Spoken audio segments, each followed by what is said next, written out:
Okay, guys. Good morning first. Okay, this is our last class for this chapter. Yeah, for this chapter is the last class. For this chapter is the last class. Okay, so we're going to learn box and whisker plot. Okay, box and whisker plot is something new. Okay, this thing has been introduced to your syllabus. Only late I think last year. Okay, previously they didn't have box and whisker plot. Okay, actually box and whisker plot has a lot of application. Okay, we'll just cover the very basic here. Okay, how we do. Okay, I'll just go through from the textbook. If you can see, this is how a box and whisker diagram should look like, okay, when you draw on a graph. So it has to be the lowest value, highest value, lowest value and highest value. What are we looking at? We're looking at range. So you see, you can find your range from here. Then you'll have your lower quartile and upper quartile. Lower quartile is 1/4, upper quartile is 3/4, and you have median. So this diagram will illustrate the range, the interquartile and the median. Only these three things you can obtain from a box and whisker plot. Okay. So nothing much in the question also they ask like, most of the time they ask you to draw, they give you some information, then they ask you to draw, or they ask you to find some this one. Okay, I just picked this example here. Okay, so from your textbook they already said, okay, he has lower marks 39. Okay, I'll just write for you first. For box and whisker, you can get few information, which is your median, and then you can get your interquartile range. Okay, and then you can get one more from here, which is your range. Okay, these are three things you can get from there. Okay, so now for this example, they're asking you to draw. So I'm going to pick this example. They say he has lowest value 39 and he has highest mark 112. So you have to draw into graph. Okay, no means you won't get your month. First you need to put your scale. Okay, so the scale up to you. That's why you need to see. I teach you how to do the scale. If they give you information, you're going to draw box whisker. First you need to see for your range.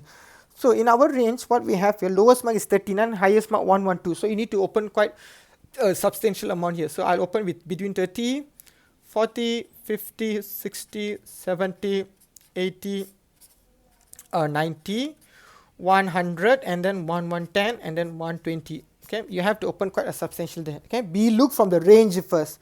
So now let's plot our range. Our lowest mark is 39, highest mark is 112.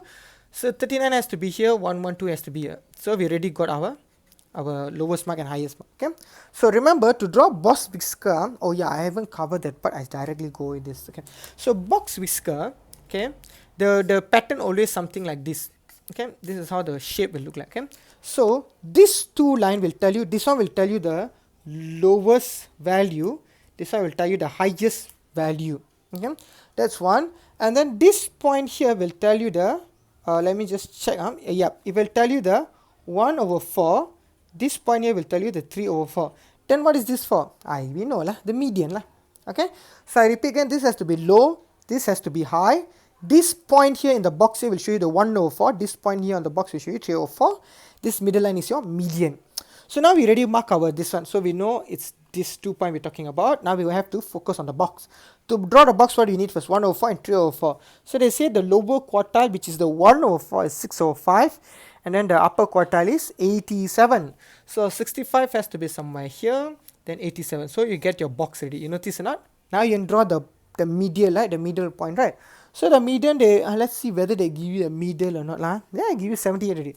So 78 here. So see, so easy to draw box whisker. Okay, so this is how you draw box whisker diagram lah. Actually it's nothing much in detail. So I'm just going to reiterate this one more time. Okay, this 2 point will tell you the low and high. You cannot swap. It has to be low to high, first quartile to the third quartile, which is 1/4, 3/4, and then the middle is the middle point. Okay, so there are some questions they might ask you in the exercise lah. Okay, there'll be few exercises from here we will extract and put.